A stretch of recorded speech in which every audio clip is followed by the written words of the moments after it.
en produisant l'une des sportives françaises les plus étonnantes de tous les temps, le speeder.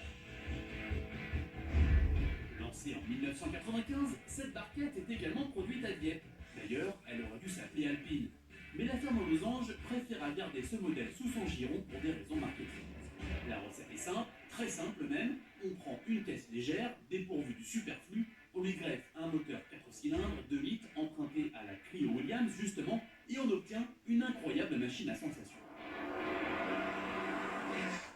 Pour la découvrir en détail, Christian, véritable encyclopédie du speeder, est venu avec un très bel exemplaire presque neuf.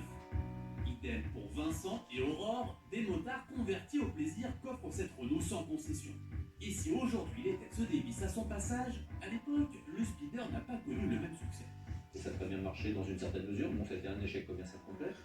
Quand t'es un gamin, je trouve ça quand même fabuleux. Quand on est un gamin, mais quand c'est le papa du gamin qui a besoin de la clim, qui a besoin du chauffage, qui a besoin de son confort, et ben ça marche pas forcément.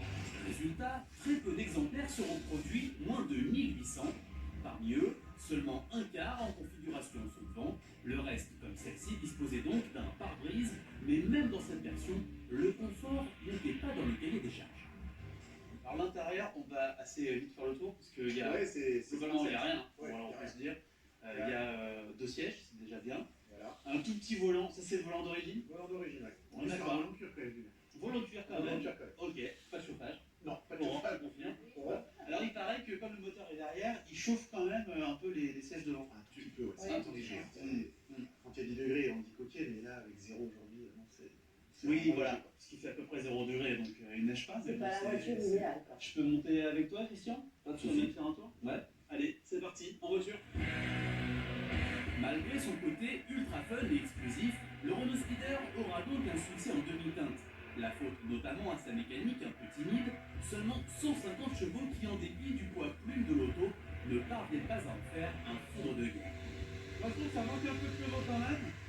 En accélérant un peu, quand on est à barre fine, il y a quand même une certaine latence, il y a comme même un flottement en fait avant que ça commence à pousser un petit peu. Oui, bah c'est un peu l'inconvénient des multi soupapes.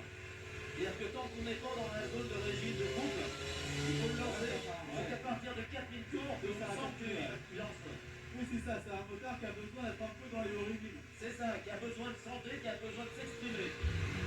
Néanmoins, à son volant, le plaisir de conduire est au rendez-vous, merci à la répartition des masses intelligente et à la sonorité envoûtante du 4 cylindres logé derrière le siège.